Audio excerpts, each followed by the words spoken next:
দুর্নীতির অভিযোগে দীর্ঘ বছর ধরে বন্ধ কমিউনিটি হলঘরের নির্মাণ কাজ। মোহনপুর ব্লকের পূর্ব চণ্ডীগড় ২ নং ওয়ার্ডে কমিউনিটি হল নির্মাণের জন্য প্রায় ৭৫ লক্ষ টাকা বরাদ্দ করা হয়েছিল, কিন্তু ২০১৮ সালে কারচুপির অভিযোগে নির্মাণ কাজ বন্ধ হয়ে যায়।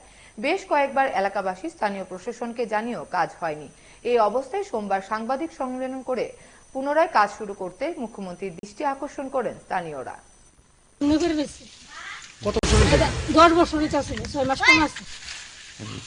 কারণ এটা থাকলে তো আমরা একটা উন্নতি হইতো, যে কোনো একটা সবাই বাড়ির মধ্যে জায়গা টাকা কম থাকলে একটা মিটিং টিটিং হলে আমরা গরিব মানুষ বাঁচ থাকতাম। যেমন একটা দোকানপাট দিল চললো হইলে, মিটিং টিটিং হইলে তাও এটা যে একটা কমিটি হইতেছে, কমিটি অনেক কিছু মিটিং টিটিং হইলে এটা তো কিচ্ছুই নেই। প্রথম যখন কাজ করেছে আপনারা দেখছিলেন নি? হ্যাঁ, এটা তো পুরো কাজ কমপ্লিট হয়েছে না?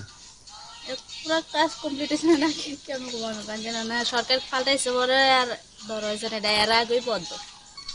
কমিউনিস্ট পার্টির আমলা করছিল, তারপরে কিছুদিন বদ্ধ ছিল, তারপর সরকার চেঞ্জ হয়েছে, তারপরে রুলিং সরকার ওই যে টাচ মাস্টি করছে লক্ষণ ভৌমিক, জন্টু বর্মন, তারা পূর্ব চণ্ডীগড় পঞ্চায়েত অক্ষরণের স্টপ আছে, এরা তারা কই তারা আমরা এই ব্যাপারে কিছু